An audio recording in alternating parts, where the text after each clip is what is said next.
Thank you so much, Stephanie, and thanks to everyone who is here today. I'm really looking forward to this session. This is session 2 of our 4-part series on demography. So today we're going to be talking about population and the environment, fittingly because this is Earth Week, as Stephanie mentioned, and likely some of our favorite holidays around here. I know it's mine.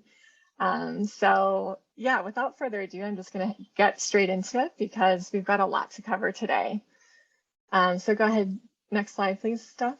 Thank you. So last session, we covered a lot of introductory information relating to the field of demography.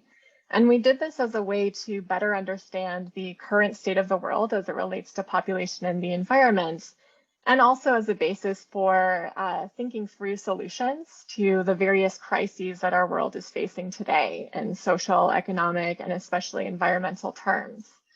So we looked briefly at some of the ways that different countries are attempting to increase or decrease population growth rates and the connection that various population policies have to things like inequality, ethnocentrism, paternalism, and so on, all while recognizing that countries around the world are at very different stages of economic development and therefore have varying relationships to or understandings of population growth and whether or not that's a good or bad thing. For example, while the majority of low-income countries that are experiencing high population growth rates are seeking to slow their population growth to assure things like more equitable distribution of resources and social services that will allow their populations to increase their standards of living and harness the associated economic power that consumption at higher levels affords. The majority of high-income countries that are experiencing low population growth rates are now having to contend with this perceived economic challenge that normally is associated with lower fertility. And just as an aside, we're going to get into this concept in later sessions because there's a lot to be said here. Next slide, please. And right in the middle of all of this are fittingly the middle-income countries that are rapidly industrializing alongside steady population growth rates. These countries encompass about 5 billion people, or around 80% of the world's population. In these contexts, processes of industrialization are simultaneously driving economic growth and social progress, while also contributing to the production of greenhouse gas emissions at some of the highest rates during a country's growth trajectory. And all of this has to do with the fact that the economic system that we as humans have designed for ourselves involves a pretty linear pathway for economic growth and prosperity. So low-income countries that are recovering from legacies of colonization and still contending with the tentacles of neocolonialism, in addition to a variety of other geopolitical threats, have high fertility rates because of limited and insufficient access to resources like healthcare, education, economic opportunity, and so on. And in essence, a real lack of social security and safety by governments. And so in these contexts, women on average start having children earlier in life, which usually means that they have more children overall. And this is something that's really exacerbated by climate change. High fertility occurs in poor regions as well because overall health and life expectancy are usually quite low.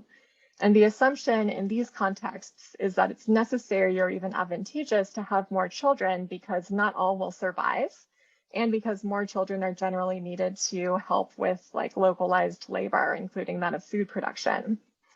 But as societies develop and when public services and utilities like running water are put into communities, and when labor conditions improve, and when social safety nets increase, then fertility rates start to drop. So that's kind of the details of which we're going to get into today. Next slide, please. And this has a lot to do, as we were saying before in last session, with education and status of women. As we can clearly see that all across the world, no matter the cultural orientation or religious influence, higher education rates for women mean lower fertility rates. And this very simply is because better education makes it possible for social norms to change. And in fact, macro level studies have shown that in countries where education levels increased from 0 to 6 years, their associated fertility rates declined by between 40 and 80%. In Niger, which is the country with the highest fertility rates in the world, women of reproductive age receive about 1.3 years of education on average. Next slide, please. And as it relates to climate change, we can situate many of these global demographic shifts within the context of climate justice. Because low and middle income countries did not cause climate change and are not generally significant contributors to greenhouse gas emissions, yet are disproportionately vulnerable to the impacts of climate change, which aside from being, life-threatening, it also really stifles development and inhibits economic progress that would otherwise be afforded through industrialization. However, industrialization, nevertheless, is a very important aspect of population and environments that deserves really urgent attention, and again, something that we're going to get into more in this session. And it's my hope that with all of this content, we're really helping to set the foundation for an understanding of the world in terms of interconnectedness, realizing that the very processes of industrialization that are needed to increase living standards and facilitate development are now acting as real environmental threats for which the consequences are more immediate and severe than ever before. This is largely because of things that we talked about last session, like globalization and our highly interdependent world economic system. And so today's talk is going to cover all of these relationships between population and the environment, as always with a specific focus on climate change and climate vulnerability. So we're going to dive a little bit deeper into the concepts we covered in session 1, including providing some historical context for the growth of the human population and the ways in which industrialization affects population development and the environment. Then we're going to talk through some of the major drivers of the various social and environmental threats our planet faces, and then we're going to open it up for discussion.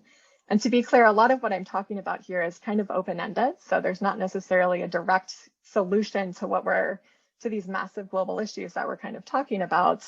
But it's my hope that we can kind of facilitate a really interesting and sort of thought-provoking discussion on what our future is going to mean in terms of population and the environment. Next slide, please, Steph. And so with that, we can start from the very beginning. So humans have been around for at least 200,000 years. And for most of that time, our impact on the planet was pretty insignificant. And that's because humans were generally hunters and gatherers, living a primitive existence marked by really high fertility and high mortality, and only very slow population growth. So in this type of society, where people are constantly moving from place to place in search of food and having a sort of expansive geographical scope, it's pretty unlikely that the Earth could have supported more than several million people living like that. So on the eve of the agricultural revolution, which occurred about 10,000 years ago in 8000 BC, the world population was estimated to be at about 4 million people. Next slide. And many argue that the agricultural revolution occurred slowly but pervasively across the face of the Earth, precisely because the hunting and gathering populations were growing just enough to push the limit of what's called carrying capacity of their way of life. And by carrying capacity, I'm referring to the number of people that can be supported in an area, given the available physical resources in that particular place and the way that people are using those resources. And so as people began to interact with their environments more intensively rather than extensively, this led to the more sedentary agricultural way of life that has characterized most of human society over the past 10,000 years and the period we're in now. So between 8000 BC and 5000 BC, just for some context here, there were only about 372 people on average that were being added to the world's population each year. But by 500 BC, as major civilizations were being established in places like China and Greece, the world was adding nearly 139,000 people per year to the total. And by the time of Christ in the Roman period, or AD 1, there were probably around 200 million people on the planet. And at that time, the population was increasing by more than 300,000 people per year. Next slide, please. In the 3rd and 5th centuries, population growth slowed a little, likely because of the plague and the collapse of various empires throughout Europe and Asia. Population growth then recovered momentum in the 14th century, only to be hit again with another plague, this time the Black Death, which occurred all the way from the 14th through the 17th centuries. And after that, the rate of growth increased steadily, especially in Europe. And on the eve of the Industrial Revolution in the middle of the 18th century, the population of the world was approaching 1 billion people and was increasing by about 2.6 million people per year. Next slide, please. It's likely that the Industrial Revolution occurred in part because of this population growth. So many demographers theorize that the Europe of 300 or 400 years ago was reaching the carrying capacity of its agricultural society. So first, Europeans began to spread out looking for more room and kind of, again, expanding their geographical scope. But then they sort of began to instead invent more intensive uses for their resources to meet the needs of a growing population. The major resource at this time became energy, which with the discovery of fossil fuels, first coal, then oil, then natural gas, helped to light the fire literally under industrialization. So since the beginning of the Industrial Revolution, the size of the world's population has increased even more dramatically. And this is kind of an area of focus as we kind of contextualize the history of population growth here. So for tens of thousands of years, the population of the world grew really slowly. And then within less than 300 years, the number of people has mushroomed to almost 8 billion people. Next slide, please. So since the middle of the 20th century, the world's population has more than tripled in size, rising from 2.5 billion in 1950 to almost 7.9 billion people today. And just for context here, and just to kind of sort of harp on the enormity of this problem, we reached 2 billion people in 1927, just before the Great Depression and only 123 years after the first billion people were reached. In 1960, only 33 years later, we reached 3 billion people. Then 14 years after that, we reached 4 billion people in 1974. Only 13 years after that, in 1987, we reached 5 billion people. And we finally passed the 6 billion mark in 1999, only 12 years after that. And we're now adding 1 billion people to the planet pretty consistently every 12 years.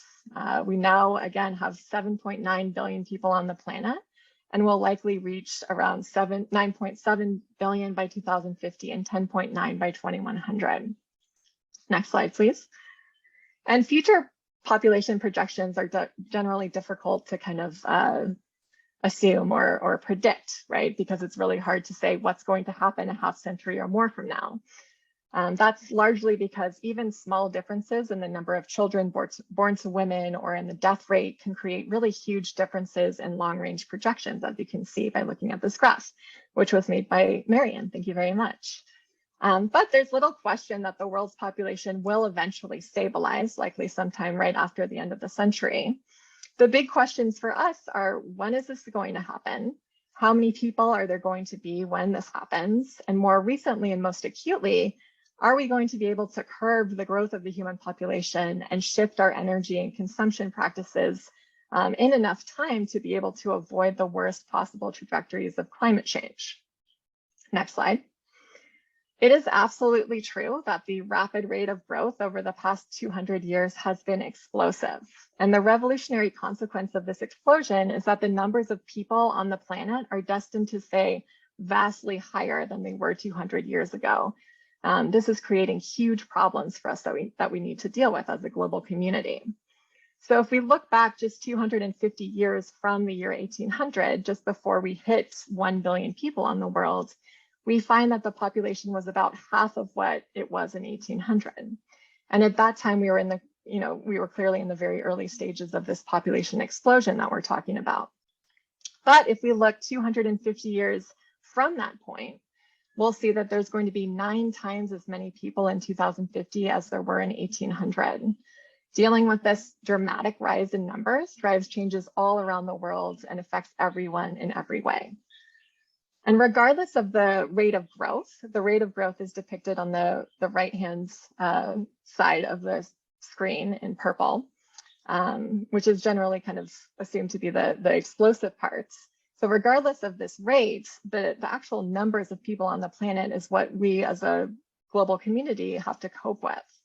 And so as you can see, actually the rate of the population growth for the world actually peaked in the early 1960s and has been declining ever since then.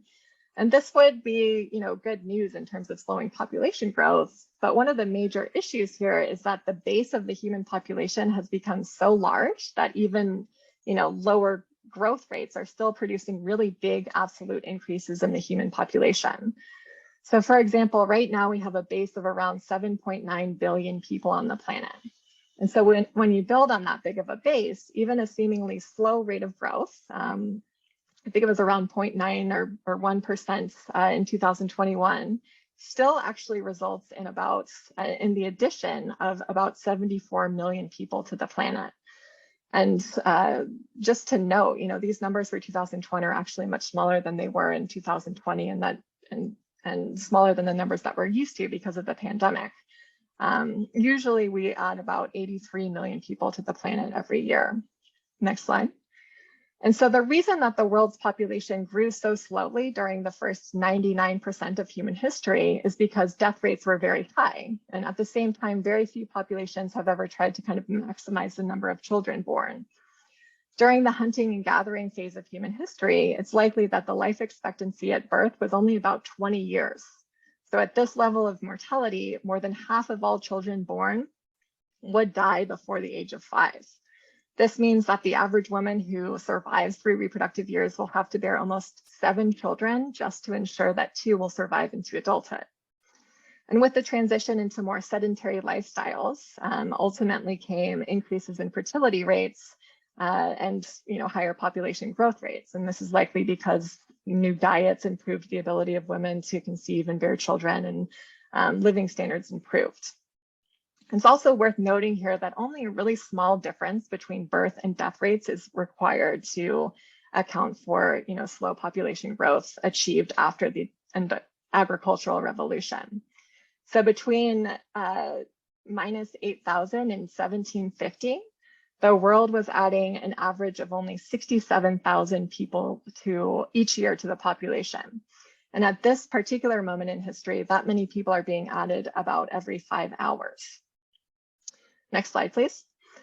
So the acceleration of population growth after 1750 was due almost entirely to declines in death rates that accompanied the Industrial Revolution. This occurred first in Europe and North America, and more recently in less developed countries, and ultimately means that the death rates started decreasing sooner and much more rapidly than did fertility rates. And the result of this is that many fewer people die than are born each year.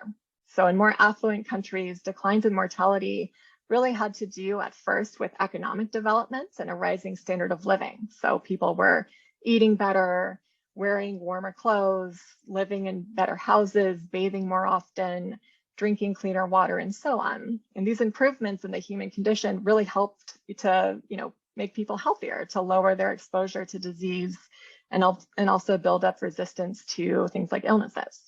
And later, especially after 1900, a lot of the decline in mortality was due to these massive improvements in public health and sanitation, as well as medical technology, especially things like vaccinations.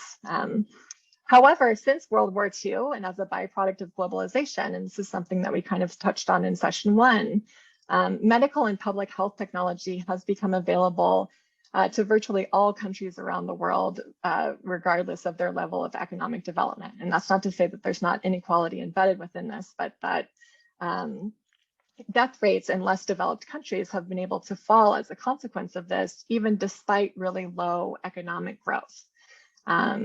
So again, birth rates in these contexts, because of the expansion of medical care and public health initiatives, haven't gone down significantly because poverty rates are still very high, but death rates have. So the result is continued high rates of population growth, even amidst pervasive levels of poverty and inequality.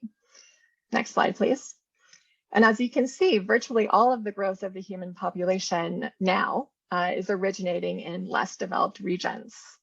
Rapid population growth makes it really difficult for low and middle income countries to afford the increases in public expenditures on a per capita basis that's really needed to do things like eradicate poverty, to end hunger and malnutrition, and to ultimately ensure universal access to things like healthcare, education, and other services. Next slide. And again, just to drive this point home even further, a lot of this has to do with access to resources and low developmental indices among countries. There's always a really direct correlation between high fertility rates and poverty. So high rates of poverty also mean low rates of education, low status of women, higher death rates, lower life expectancy, and so on.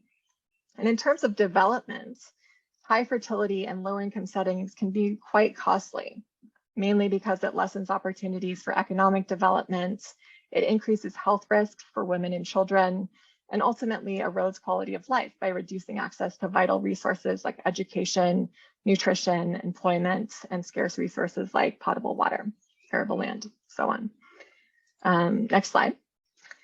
So at present, our planet is stratified according to population size and growth, socioeconomic condition, and developmental trajectory.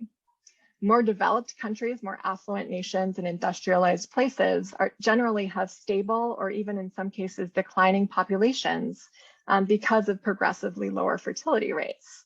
But these regions also have the very highest consumption rates, which means that in environmental terms, they are significant contributors at individual, population, and state levels to environmental degradation. That again is put forth by things like waste production, habitat destruction, species extinction, and so on.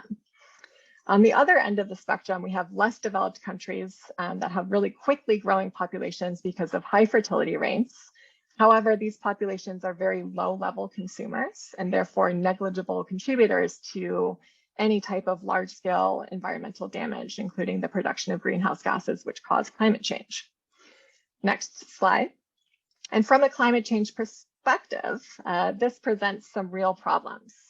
So the fact that the world's poorest populations are growing the fastest means that more people are at risk of experiencing the effects of climate change who lack the ability or capital to readily respond and recover. This is also very clearly a climate justice issue because these populations, of course, again, did not cause climate change and are not impacting the environment significantly in a global context. Next slide, please. And indeed, there's a really direct relationship between population growth and increased risk of climate change. So this slide shows the results of a 2018 study, which combines annual population growth over 1,800 different cities across the world, graphed against climate vulnerability indexes. According to the study, 79 of Africa's cities are ranked extreme for their risk to climate impacts. And this includes 15 capital cities and major commercial hubs that are in the process of developing. And another study I was just looking at earlier in preparation for this presentation showed that 1 billion of the world's most climate vulnerable people live in informal settlements, which obviously makes them extremely susceptible to climate impacts of all kinds. Next slide. Uganda is an example of a country experiencing the effects of climate change amidst a really fast, quickly moving population, growing population, excuse me.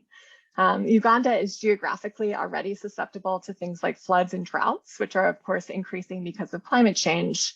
And as a country, its average temperature is increasing faster than that of the global average. So its vulnerability is really exacerbated also by high rates of poverty and high dependence on natural resources, as well as climate sensitive sectors like agriculture, water, fisheries, tourism, and forestry.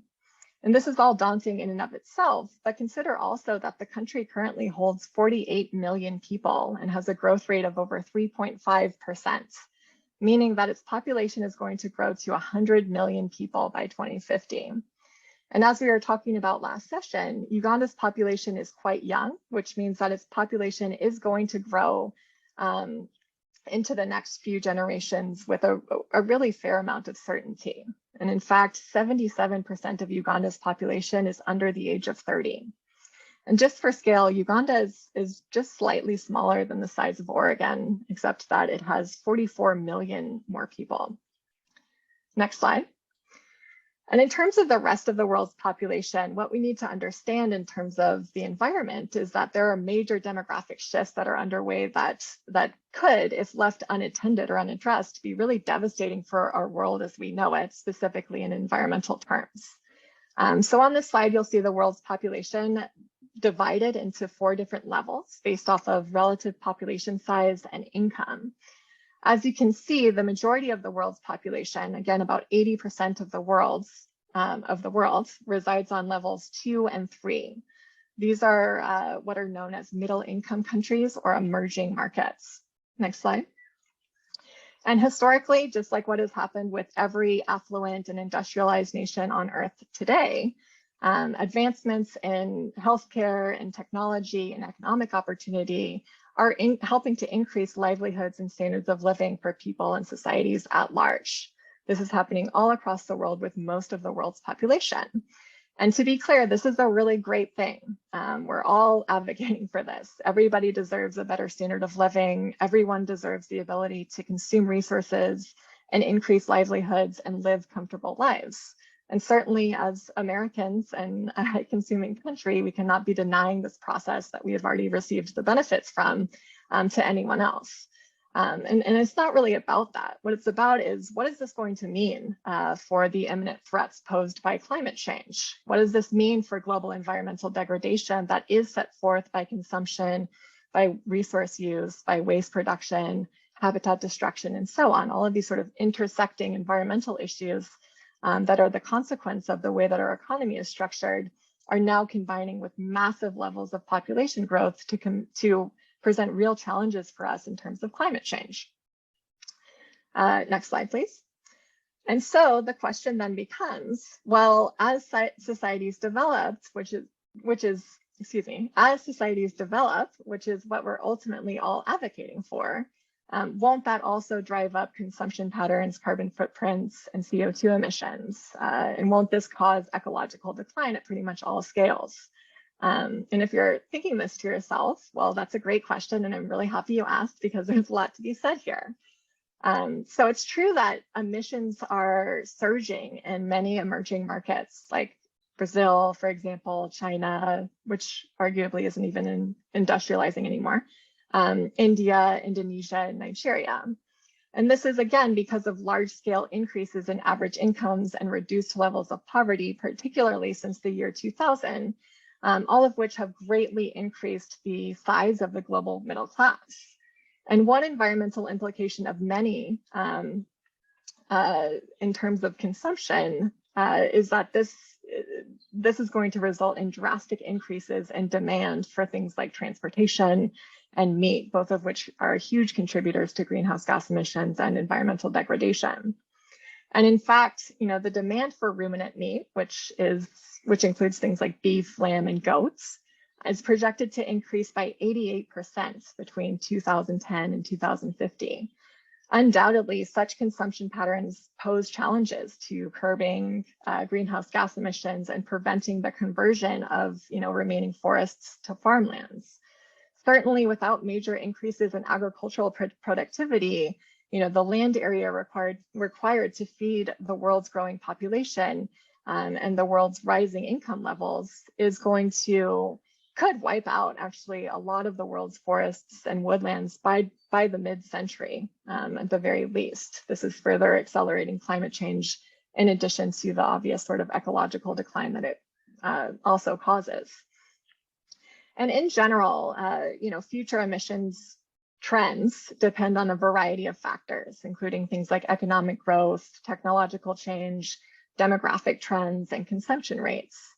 But it is true that because industrialization and other developmental processes typically involve the exploitation of resources to facilitate economic growth and infrastructure development and urbanization, carbon emissions in middle-income countries, again, home to 80% of the world's population, are projected to rise. This, to me, indicates that we very much need to be changing the way that we're producing food and energy, and to move away from our reliance on fossil fuels and towards more sustainable approaches to all ways of life, including the way that we view economic growth.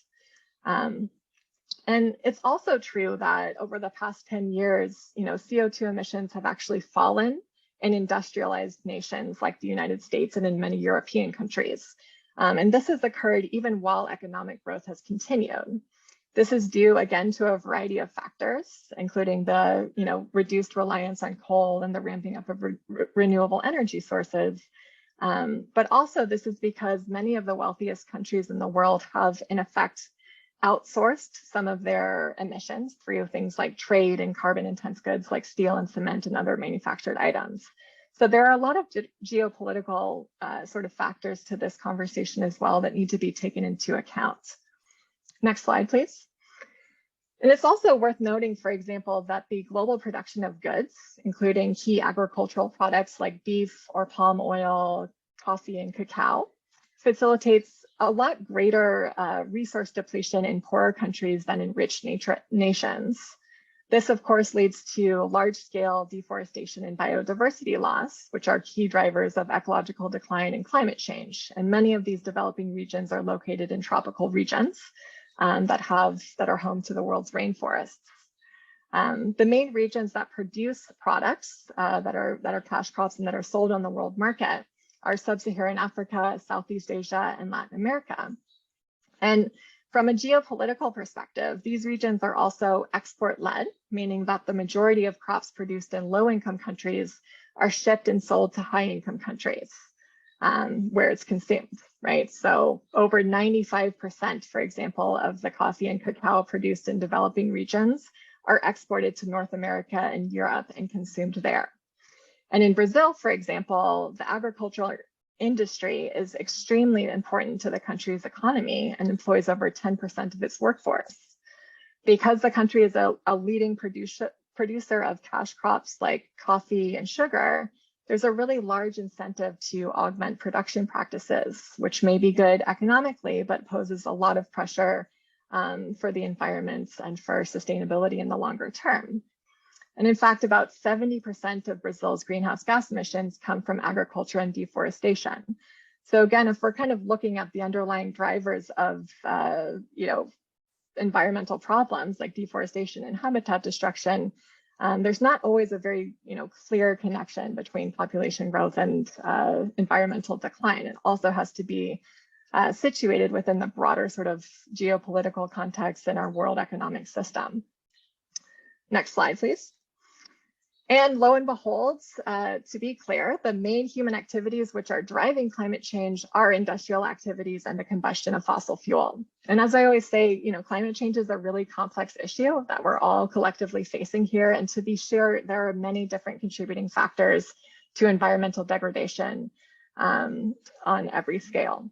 I think it's also really important to understand that industry is largely to blame for the substantial rise in CO2 emissions that we've seen over the past couple hundred years.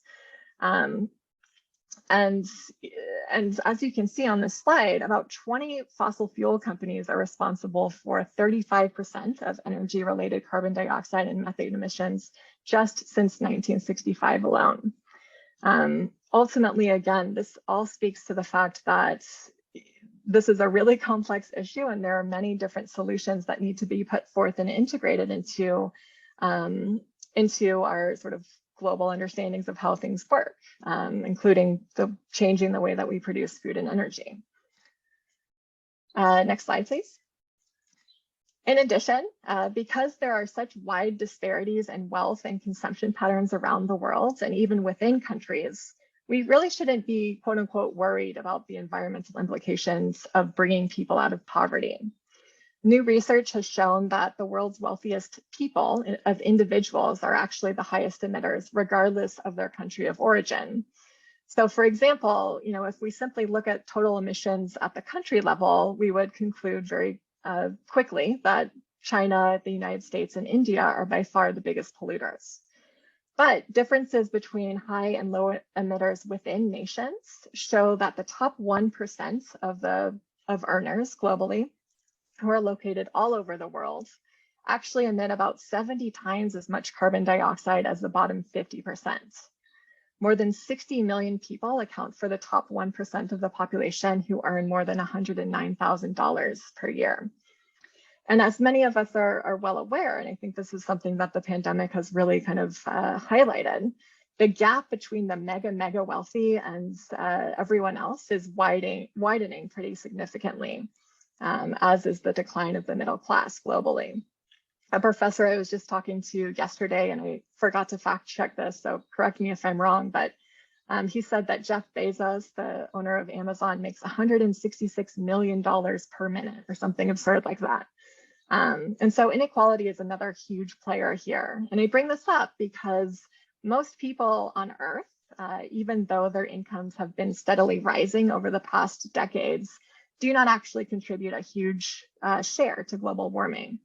A recent study by Bloomberg, and this is where this chart comes from on the slide, found that lifting hundreds of millions of people out of extreme poverty would only raise global emissions by less than 1%. Next slide, please. So as we wrap up here, this is my final slide. I just want to make clear that the fact that working to slow population growth through voluntary measures, like increasing access to health and education, which is what we're going to get into in much more detail next session, really has the capacity to greatly improve the conditions of both our planet and our people. While there are many problems that we're all facing and have to contend with, I think one really compelling way forward is to promote solutions that are integrated, meaning that they simultaneously address social, economic, and environmental issues within society. And again, as we're going to get into during the next sessions, the fact that global inequality is embedded within these broader structures in which we all live, and the fact that the very same systems of oppression and marginalization have caused and continue to perpetuate global environmental issues, including that of climate change, suggests that also by uplifting people, of helping people transcend poverty, we can also conserve the planet and its remaining resources. After all, it took a really short amount of time to create the climate crisis, which means that we have the ability to change the way that we're doing things and to realize the connections between social injustices and ecological collapse. And to work to confront both of these issues in ways that promote both human rights and environmental conservation. And with that, I will go ahead and open it up for questions. So thanks, everyone. Thank you, Hannah, for that great presentation. Always really interesting hearing you talk and seeing what you've come up with to share with our audiences. I always learn something. We have a full page of questions that I've collected that came in during the registration period, but also that have come in during the chat. And I do not think that we will get to all of them, but just for people who are attending, if we don't get to your question today, we'll send a written response. We'll compile those in a written response, and we will also send out relevant parts of the chat history, or maybe even the entire chat. I don't know. I saw that there was a request for that because of all of the great links that people have been dropping in there. Okay, so I've organized the questions by topic area. So I'll start with the population questions, since that's our niche. Somebody in the chat asked, what will cause the population to level off? And then a few people chimed in with their guesses: climate change, war, loss of potable water, famine, breakdown of public infrastructure. Do you have a different response than that? Yeah, that's a good question. And I think that all of those answers are, likely outcomes of population decline, but those are kind of consequences of our population exploding out of control and us not really addressing the problems that we need to in order to save millions, if not billions, of lives and create a more sort of ecologically viable planet or in relationship to environmental resources.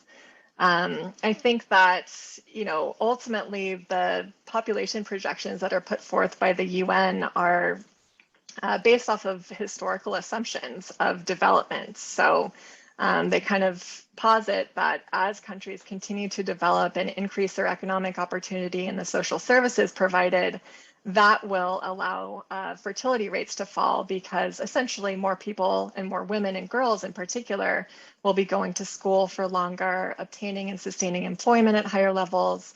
They'll be marrying later, having fewer and healthier children overall.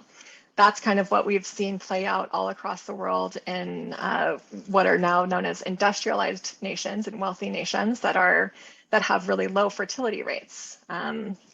This is because of increased opportunity and increased health rates. So hopefully, I think that, you know, the developmental trajectory of the planet is such that we will eventually stabilize because more people are, you know, able to access the resources necessary in order to control their own fertility and to access other resources that allow them to increase their standards of living and live more autonomous lives.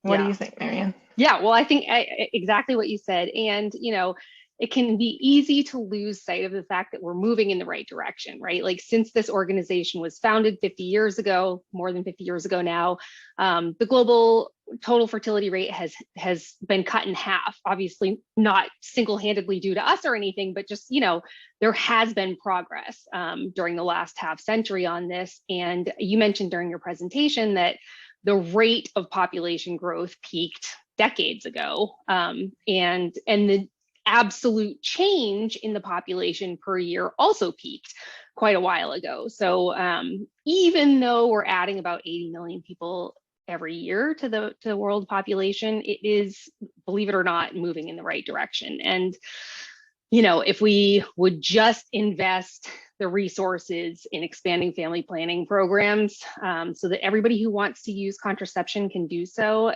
that would make a world of difference. And, you know, there has been research done showing that eliminating unmet need for family planning would get the global fertility rate down below replacement rate. So, you know, this should be an easy thing for us to do if we just have, you know, the political will to make it happen. Exactly. Yeah. And that's one reason why all of this is so important right now, is because the developmental trajectory that many countries are on, we spoke about Uganda, for example, and many other countries that are kind of in these middle income situations, they're not able to develop as they would normally, as you know, the rest of affluent nations have, because of the impacts of climate change. So this is really impacting, you know, not only people's lives and people's ways of life, but also the amount of children people have, people's access to resources, and so on. So it could really impact fertility rates in ways that end up sort of expanding the world's population, which ultimately only will mean that more people will be at risk, and that, you know, our population is just going to continue to grow. Mm-hmm. Yeah, and you showed that chart of the different population projection scenarios, and sort of, just for anybody who hasn't spent a lot of time looking at those projections, what that particular graph was showing was like a 95% confidence interval, which just means that the demographers at the UN who calculated those projections are 95% sure that in 2100, the population will be between those two bands. So they do a 95% confidence interval and an 80% confidence interval. So obviously, you know, the difference between the high and low, you know, is a few billion, like 3 billion or something. So that's a huge difference. But anyway, that's what that means. And yeah, it's just, you know, it's an exercise in just making educated guesses about what the future could look like and plugging in that data and then letting the algorithm spit out numbers for 2100. So, you know, it's anybody's guess what will actually happen. You know, that's just a math exercise. Yeah. Okay, what else do we have? So if areas experiencing rapid population growth can't afford the increase in public expenditures that's needed to implement better access to healthcare services, how do we even go about trying to get them the care they need? Is it all dependent on international funding? Yeah, that's a good question. And that's, you know, one of our primary focus points as an organization, is to make sure that the most at-risk regions of the world are able to access the resources necessary in order to, you know, uphold human rights, and then, you know, kind of facilitate the provision of all of these other social, economic, and environmental services. Ultimately, it really depends on where we're talking about, and it should be kind of looked at in a country-specific way, because you know, many different countries are dealing with different things, and they're approaching the concepts of family planning and the expansion of human rights in different ways. But Yeah, international aid is a very big contributor to different organizations around the world that are helping to provide direct services in the ways of family planning and reproductive health care that are not being provided by the government. And so that's one reason why, as an organization, we really advocate for a stable and sort of steadily expanding contribution on behalf of the United States to family planning programs internationally, because this inconsistent funding stream is very, very detrimental and devastating for organizations who very much depend on this type of aid for survival. So whenever we kind of sort of act on our own political ideologies, and whenever different people come into power, whether they be Republicans or Democrats, that greatly influences the way that people are going to receive aid and therefore care. So we have a huge impact around the world in terms of that.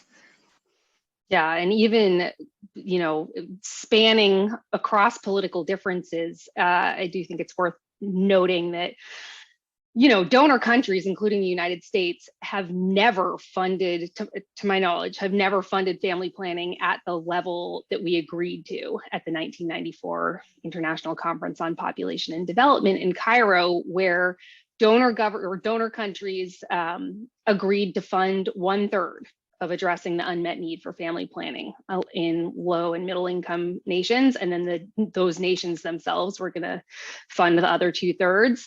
And the calculation, and I can actually share, this is something interesting to look at, I think. PAI is an organization that kind of figures out this calculation for the international family planning advocacy community every year, or almost every year, to figure out what the United States' fair share of international family planning funding should be.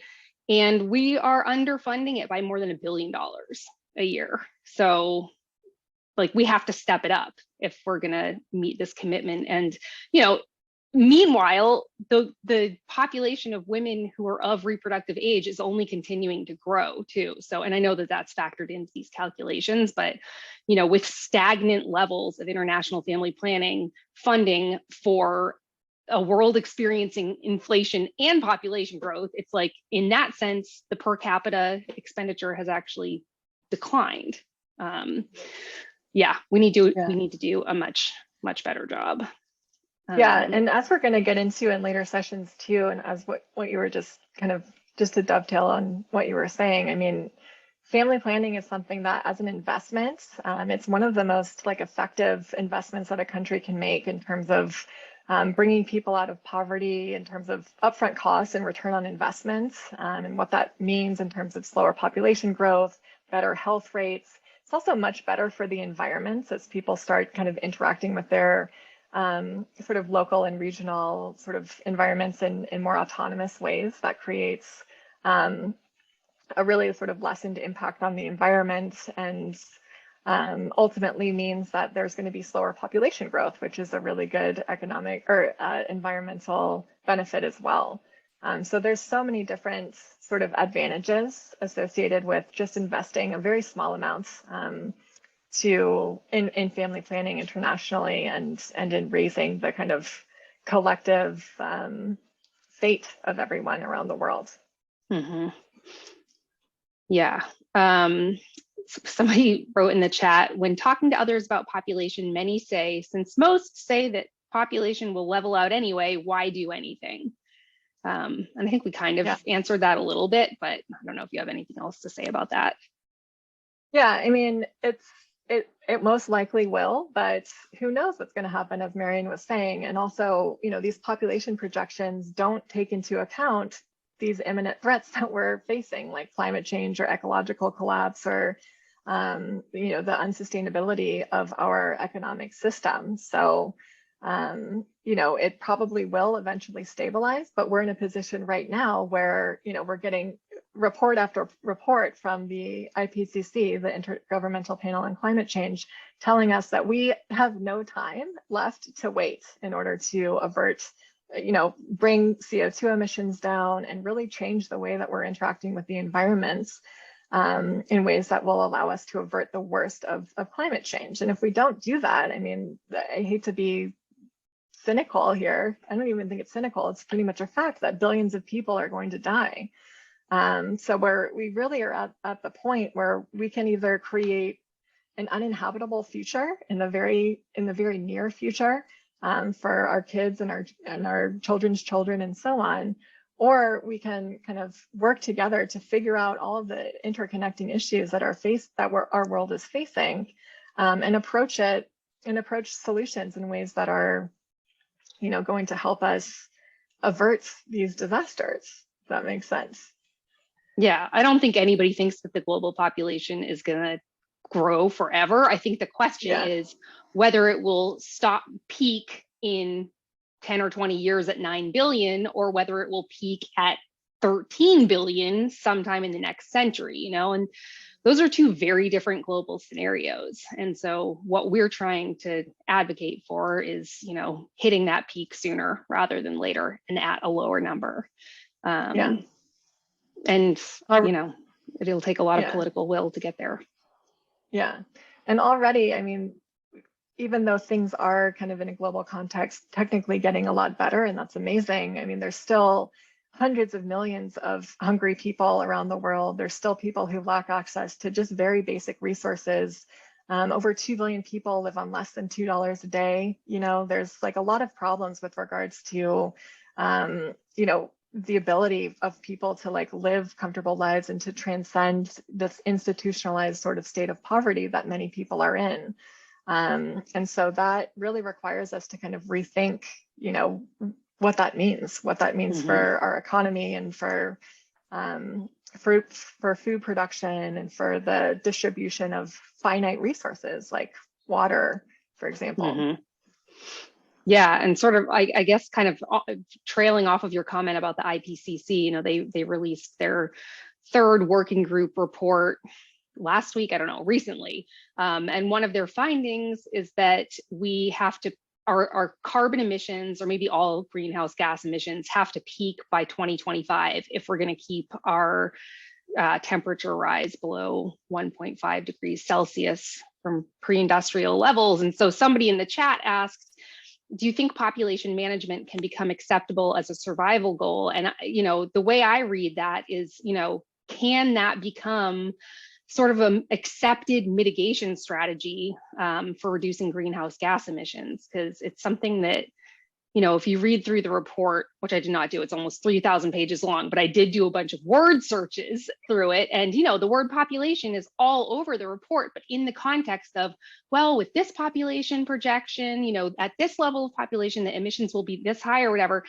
And it was a report about mitigation strategies. So they covered all sorts of things from like types of transportation to, renewable energy. And they didn't talk about family planning or contraception or birth control or anything like that, fertility decline. So I don't know if that's what this question asker means, but to me, it's, do you think that there's any chance that population stabilization will ever become an accepted mitigation strategy?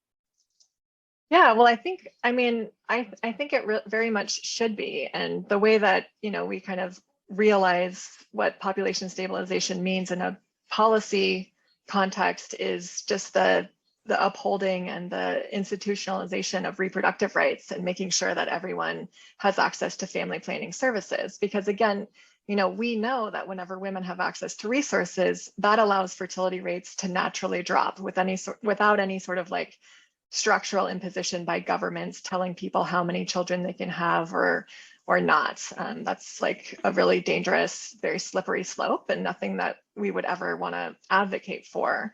But all across the world, these countries that are experiencing rapid population growth or even high population growth rates amidst them trying to advance economically and amidst like mounting climate impacts, they're, and our CEO makes this point all the time, many of these countries have identified in their national adaptation programs of action or their sort of analysis of their own climate vulnerability, that population pressures do contribute to and exacerbate the effects of climate impacts in their country.